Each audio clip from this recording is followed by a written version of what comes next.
Welcome. I'm Professor Mohammed. As every day, I present you this course on mathematics for engineers and physicians.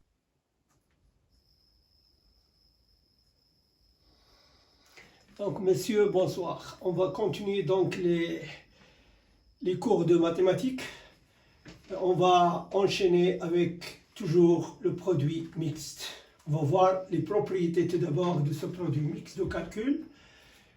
Si nous avons trois vecteurs A, B, C et que nous faisons un produit mixte A multiplié par B multiplié par C, c'est égal aussi à B multiplié par C multiplié par A égale à C multiplié par A multiplié par B, c'est-à-dire si on garde l'ordre A, B, C, etc., ça reste la même chose. A, B, C, B, C, A et C, A, B, c'est-à-dire C, A, B ici.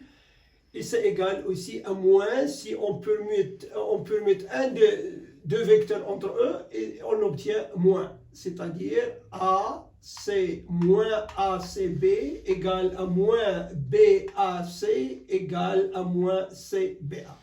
Ça, on l'a vu hier, mais je confirme, il faut apprendre ça et comprendre pour ne pas faire des erreurs par la suite. Alors, si on considère que le déterminant, c'est grand D égale donc AX, AY, AZ, BX, BY, BZ et CX, CY, CZ, on peut facilement démontrer ces permutations.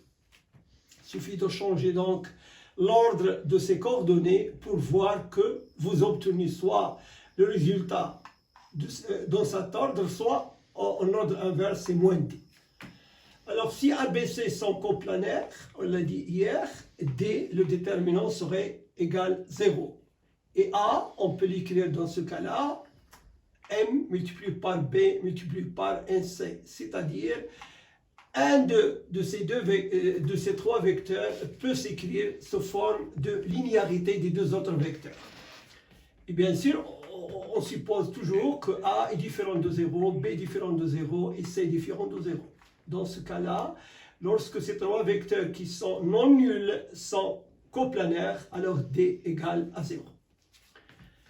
Pour le calcul de la grandeur de ce vecteur mix, de ce produit mix, A multiplié par B multiplié par C, c'est la grandeur de A multiplié par la grandeur de B multiplié par C, c'est un produit vectoriel, multiplié par le cosinus constitué par A et B multiplié par C.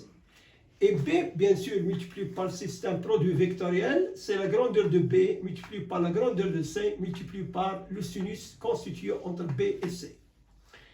Si deux vecteurs sont collinéaires parmi ces trois, alors on a la grandeur de A multiplié par B multiplié par C est égale à 0. C'est-à-dire, c'est comme on dit que les trois vecteurs sont coplanaires appartiennent au même plan. Maintenant, on passe à la règle de Cramer pour résoudre un système d'équations. Alors, on considère toujours A est égal pour coordonnées AX, AY, AZ, B pour coordonnées BX, BY, BZ, C pour coordonnées CX, CY, CZ et D pour coordonnées DX, DY, DZ. Ce petit D, il n'a rien à voir avec le déterminant grand D. Alors, considérons le système d'équations suivant. AX multiplié par X1 plus BX multiplié par X2 multiplié par plus CX multiplié par X3 est égal à DX. AY X1 plus BY X2 plus CY X3 est égal à DY. AZ multiplié par X1 plus BZ multiplié par X2 plus CZ multiplié par X3 est égal à DZ. Ce système peut être résumé en une écriture de vecteurs, en une équation de vecteurs. On peut l'écrire sous forme de A multiplié par X1 plus B multiplié par X2 plus C multiplié par X3 est égal à D. Et j'appelle cette équation E. Pour calculer X1 dans ce système-là, on multiplie E par B multiplié par C. On obtient alors A multiplié par B multiplié par C, X1, plus B multiplié par B multiplié par C, X2, plus C multiplié par B multiplié par C est égal à D multiplié par B multiplié par C. C'est-à-dire on a multiplié par le produit vectoriel B multiplié par C tous les membres de cette équation.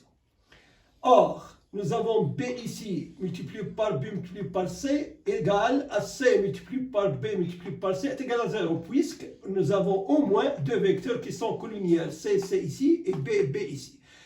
Alors, car voilà, x1, donc on obtient x1 est égal, il nous reste D multiplié par B multiplié par C sur A multiplié par B multiplié par C. On obtient D, c'est-à-dire dx, dy, dz, bx, by, bz, cx, cy, cz, c'est le déterminant de ce produit mix, sur ABC, toujours, c'est notre D, c'est-à-dire la grandeur, ou bien le déterminant de AX, AY, AZ, BX, BY, BZ, CX, CY, CZ. C'est D que nous avons vu tout à l'heure ici.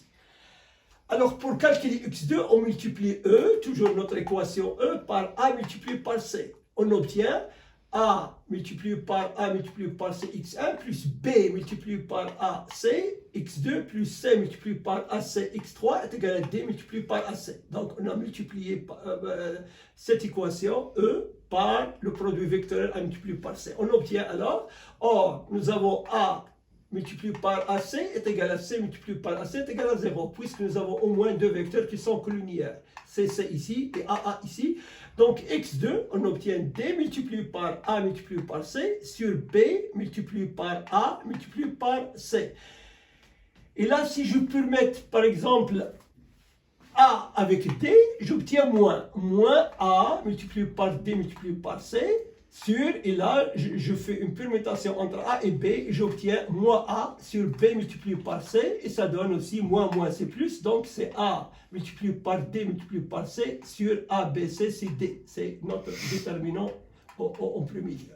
Alors, on obtient x2 est égal donc AX, AY, AZ, DX, DY, DZ, CX, CY, CZ sur D. Pour calculer maintenant x3, on multiplie E par A multiplié par B, l'équation E. Alors, A multiplié par A multiplié par B plus x1 multiplié par x1 plus B multiplié par AB x2 plus C multiplié par AB x3 est égal à D multiplié par AB. Or, A multiplié par A multiplié par B est égal à B multiplié par A multiplié par B est égal à 0. Toujours la même règle, au moins deux vecteurs sont collinéaires. Donc on obtient x3 est égal à D multiplié par A multiplié par B, il en reste ici, sur C multiplié par A multiplié par B. Et là, on garde le même ordre, A, B, D, parce qu'on a gardé le même ordre, D va de l'autre côté, D sur A multiplié par B multiplié par C, on obtient donc le déterminant de AX, AY, AZ, BX, BY, BZ, DX, DY, DZ sur D. Comme vous le constatez, chaque fois que lorsqu'on veut calculer X1, on remplace les coordonnées de A par D, comme vous le voyez ici. AX, AY, AZ est remplacé par DX, DY, DZ. Lorsque nous voulons calculer X2, on a remplacé les coordonnées de B par les coordonnées de D, qui est le résultat de notre système, c'est dx, dy, dz. Et lorsqu'on a voulu calculer x3, qui dépend de C, bien sûr, on a remplacé les coordonnées de C, comme vous le voyez ici, par dx, dy, dz. C'est le seul changement dans ces trois égalités. Alors, donc, en résumé, lorsqu'on a un système d'équations sous forme de vecteur écrit comme ça, A, x1 plus B, x2 plus C, x3 est égal à D, on obtient x1 est égal à D, qui remplace A, multiplié par BC sur D, x2 est égal à A multiplié par D, et comme vous le voyez, D remplace B dans ce résultat, multiplié par C sur D, et x3 est égal à A multiplié par B multiplié par D, et D là remplace pour x3, remplace C sur D. Prochainement, on fera des exercices dans ce sens pour confirmer cette règle de Cramer. Merci, à bientôt.